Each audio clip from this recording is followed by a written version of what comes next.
Shalom, saudaraku. Kita jumpa lagi di edisi Penelaan Alkitab. Dan untuk edisi kali ini kita akan membahas Yesaya 52 ayat 13 sampai pasal 53 ayatnya yang ke-12. Dari Yesaya 52 ayat 13 sampai pasal 53 ayatnya yang ke-12. Mari bersama melihat latar belakang umum dari kitab Yesaya. Nah, kitab Yesaya adalah salah satu kitab nubuatan terpanjang dalam Perjanjian Lama. Dia termasuk dalam kelompok nabi-nabi besar, ditulis oleh Nabi Yesaya bin Amos yang melayani sekitar tahun 740 sampai 680 sebelum Masehi. Para ahli biblika umumnya membagi kitab ini menjadi 3 bagian utama. Ada bagian pertama yang disebut Proto Yesaya dari pasal 1 sampai pasal 39. Kemudian Deutro Yesaya pasal 40 sampai pasal 55 dan Trito Yesaya pasal 56 sampai pasal 66. Deutro Yesaya termasuk bagian yang sedang kita bahas saat ini, kemungkinan ditulis selama atau menjelang akhir pembuangan Babel. Pesan teologisnya adalah Tuhan atas sejarah yang menggunakan bahkan penderitaan untuk tujuan penyelamatannya.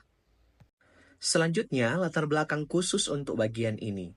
Perikop 52 ayat 13 sampai pasal 53 ayat 12 merupakan nyanyian terakhir dari puncak 4 nyanyian hamba atau servant songs dalam Deutro Yesaya, yaitu di Yesaya 42 ayat 1 sampai 9, Yesaya 49 ayat 1 sampai 13, Yesaya 50 ayat 4 sampai 11, dan bagian ini yaitu Yesaya 52 ayat 13 sampai pasal 53 ayat 12.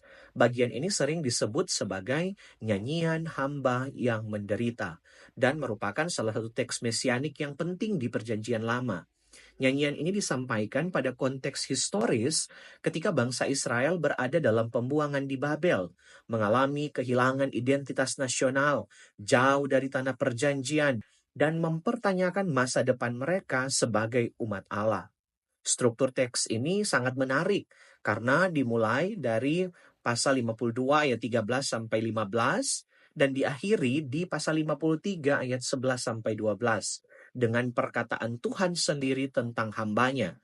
Sementara bagian tengahnya, pasal 53 ayat 1 sampai 10, merupakan pengakuan komunal dari suatu kelompok yang telah salah menilai hamba tersebut. Kemudian kita melihat uraian tafsirannya. Bagian yang pertama, ayat 13 sampai 15 di pasal 52, Tuhan memperkenalkan hambanya. Kata Ibrani untuk hamba di sini adalah kata avdi, yang berarti hambaku, dari kata eved, menunjukkan relasi khusus dengan Tuhan. Kata berhasil atau yaskil berasal dari akar kata sakal, yang mengandung makna bertindak bijaksana atau berhasil karena kebijaksanaan. Ini menunjukkan bahwa keberhasilan hamba bukan hanya hasil akhir, tetapi juga proses yang ditandai kebijaksanaan ilahi. 3 kata berikutnya yakni ditinggikan, disanjung, dimuliakan, membentuk klimaks yang menggambarkan ketinggian status hamba setelah penderitaannya. Pola ini, pola di mana penderitaan diikuti peninggian, menjadi tema sentral dari nyanyian ini. Terdapat kontras tajam antara penampilan hamba yang mengerikan akibat penderitaan dengan dampak universalnya yang mengejutkan.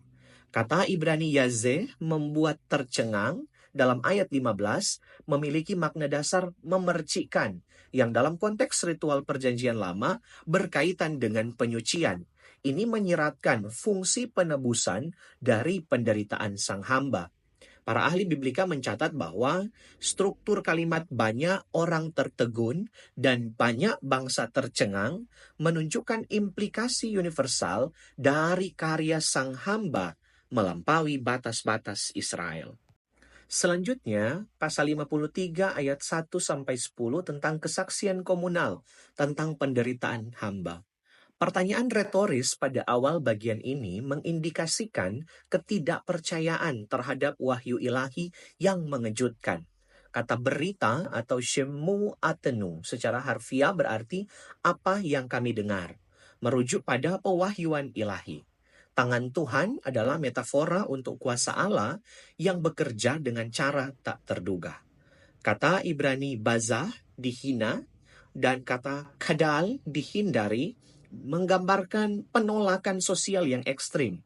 Frasa penuh penderitaan atau fidu'ah koli secara harfiah berarti mengenal penyakit, menyiratkan keakraban yang intim dengan penderitaan, bukan sekedar pengalaman sesaat. Bagian ini mengungkapkan pemahaman baru bahwa penderitaan sang hamba bersifat perwakilan dan penebusan. Kata Ibrani nasa, menanggung, dan kata Ibrani sabal, memikul, adalah istilah teknis yang juga digunakan dalam konteks ritual kurban untuk pengalihan dosa. Nah, kata Ibrani mekolal, dilukai, berasal dari akar kata kalal, yang berarti ditusuk atau dilalui, menunjukkan kekerasan fisik. Kemudian kata bilur-bilurnya, kaburato, merujuk pada bekas luka akibat cambukan, menggambarkan sebuah penderitaan fisik yang ekstrim. Nah, ayat 6 menggunakan metafora domba yang tersesat. Gambaran yang akrab dalam konteks pastoral kuno untuk menggambarkan kondisi manusia yang membutuhkan intervensi ilahi.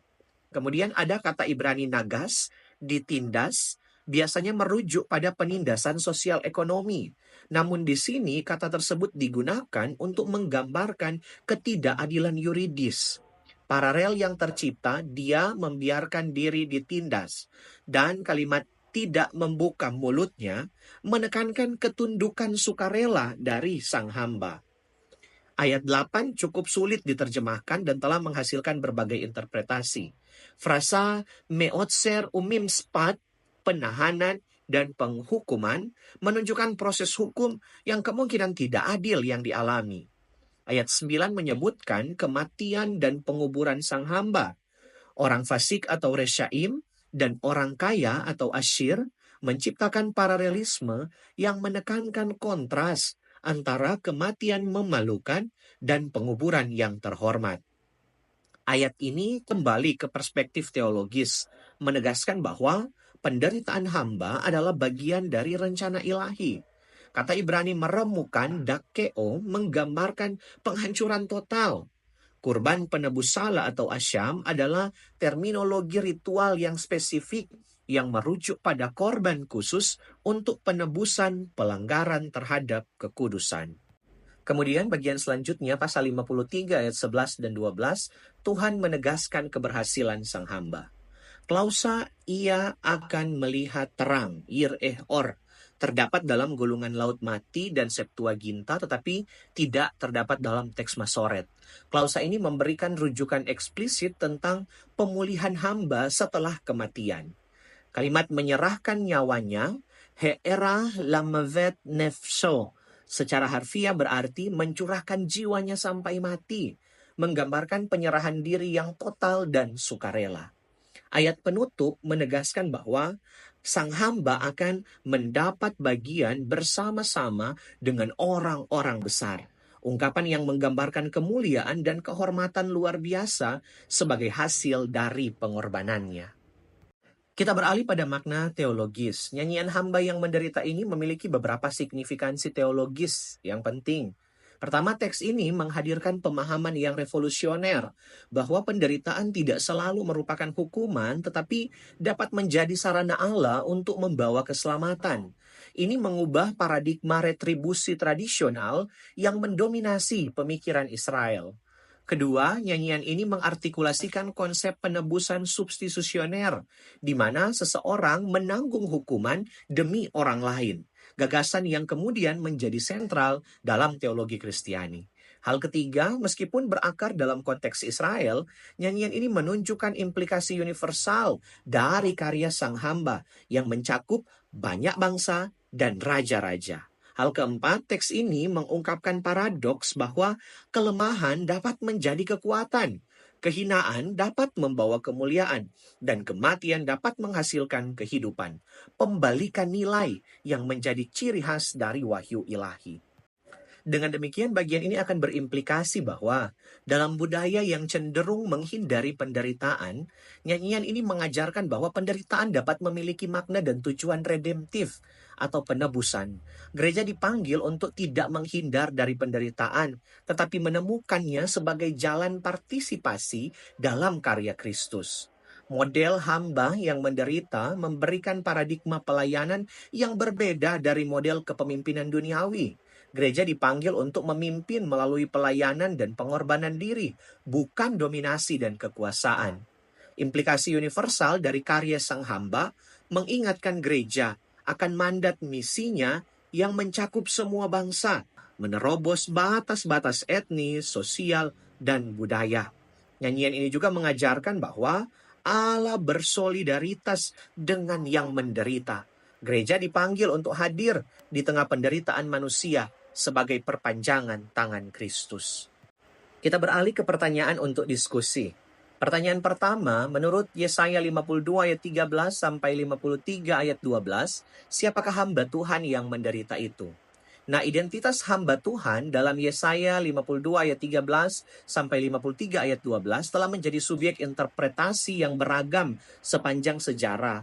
Namun interpretasi yang paling dominan dalam tradisi Kristen didukung oleh Perjanjian Baru dan banyak referensi-referensi lainnya mengidentifikasi hamba yang menderita sebagai nubuat mesianik yang secara sempurna digenapi dalam pribadi dan karya Yesus Kristus.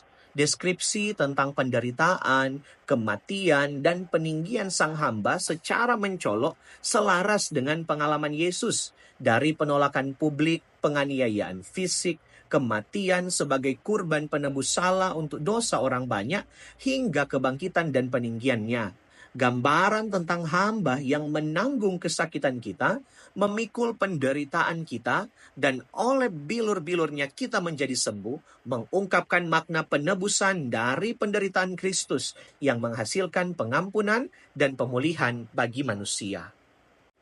Kedua, apa pemahaman saudara tentang penderitaan? Berikan contoh. Penderitaan adalah pengalaman universal semua manusia yang muncul dalam berbagai bentuk, entahkah fisik, emosional, spiritual, dan sosial. Dari perspektif teologis, penderitaan dapat dipahami dalam beberapa dimensi. Pertama, sebagai konsekuensi dari dunia yang telah jatuh dalam dosa, di mana kerusakan telah merasuki seluruh ciptaan. Kedua, penderitaan dapat menjadi sarana pemurnian dan pertumbuhan spiritual yang membentuk karakter dan ketahanan iman. Ketiga, sebagaimana dicontohkan dalam Yesaya 53, penderitaan dapat memiliki dimensi redemptif atau penebusan ketika ditanggung demi orang lain. Contoh penderitaan beragam dalam pengalaman hidup. Kita masing-masing pasti punya pengalaman mengalami penderitaan. Yesus sendiri memberikan contoh tertinggi penderitaan redemptif saat ia menanggung penderitaan fisik penyaliban demi menebus dosa manusia. Penderitaan juga sering menjadi sarana Allah untuk memperdalam iman dan mengajarkan ketergantungan kepadanya. Pertanyaan ketiga, bagaimana seharusnya cara orang percaya menghadapi penderitaan dan tantangan kehidupannya?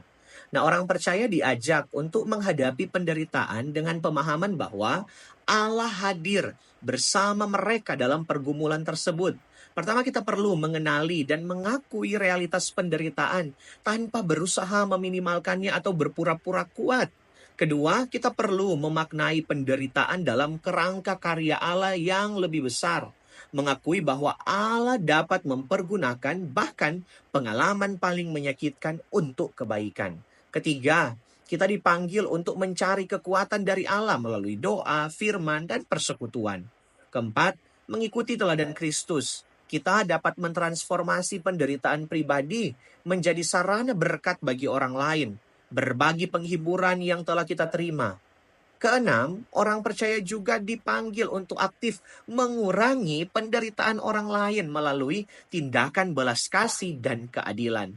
Dalam semua ini, kita mengingat bahwa Tuhan kita adalah Tuhan yang telah mengalami penderitaan manusia secara langsung dalam diri Yesus Kristus. Dan karena itu, Ia memahami pergumulan kita dengan sempurna. Ya saudaraku, demikianlah penelaan Alkitab untuk edisi kali ini. Semoga ini semua bermanfaat bagi kita, memperlengkapi kita dalam segala aktivitas, tapi juga dalam pelayanan kita ke depan. Jangan lupa untuk terus dukung channel ini dengan cara subscribe, tapi juga like, komen, dan bagikan video ini. Kiranya Tuhan memberkati kita semua. Shalom.